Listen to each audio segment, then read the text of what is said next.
I'm going to begin. I mean, obviously, though this series is kind of steeped in reality, obviously it's vying to kind of display a feasible hypothetical scenario. Given it's a world that technically doesn't exist that we're kind of entering, did it feel quite similar when you're kind of writing this, as it did to when you had to write sort of for fully fictional shows like Star Trek or Battlestar Galactica? Not really, because we were always trying to keep the show tethered to reality and to what really did happen historically.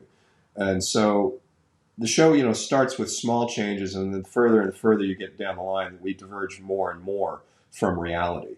But we still wanted the audience to have a connection to the real world events. So in season 2, for instance, we still wanted certain things to happen in the 1980s, and Ronald Reagan is still president, even though he was elected, 4 years earlier. There still is the pop music that you recognize. KAL 007 really is shot down, but it has a different meaning. So we were always trying to incorporate certain historical events and references so that the audience always does recognize it as that decade, even though we're changing a lot, geopolitically, culturally, and so on.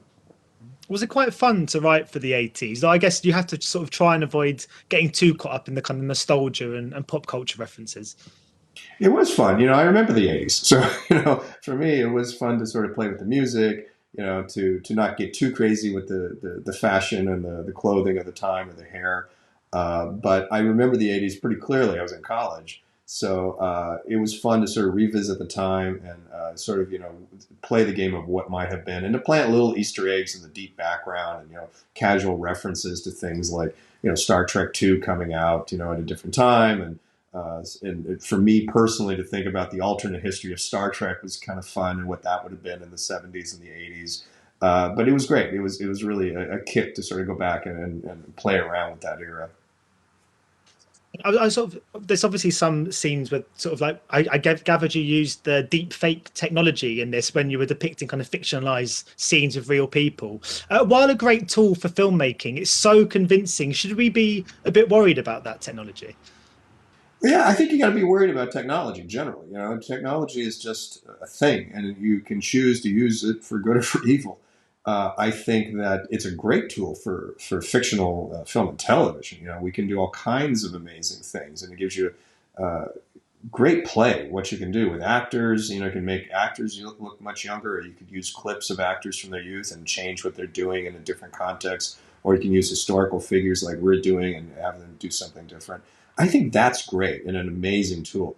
The danger is outside of the fictional realm when people try to use the same technology to then fake history and to then change what people believe and to put nonsense conspiracy theories and things like that out. So I think we have to be aware that that technology exists, and it would be nice. I'm just a layperson. I'm not a tech person at all, but it would be great if that technology somehow, by its nature, embedded some kind of flag or some kind of signal into the images so that you could always figure out that they're counterfeit. I don't know how that would work technically, and I'm sure people at Apple are cringing even as I say that. But, it would be nice if the deepfake technology somehow was always identifiable, if there was some kind of, subterranean watermark in it or something. But for us, for our purposes, and as storytellers, it's an amazing tool. My final question, of course, I mean, the second season is just about to be released, but the third is already been announced. When does work get started on that? And have you decided yet when it's going to be set? We are working on season 3 as we speak. We're shooting season 3. It will be in the 1990s, which you'll see. We jumped to the 90s at the end of season 2, and so that's the game plan. The structure of the show is basically to jump more or less a decade every season.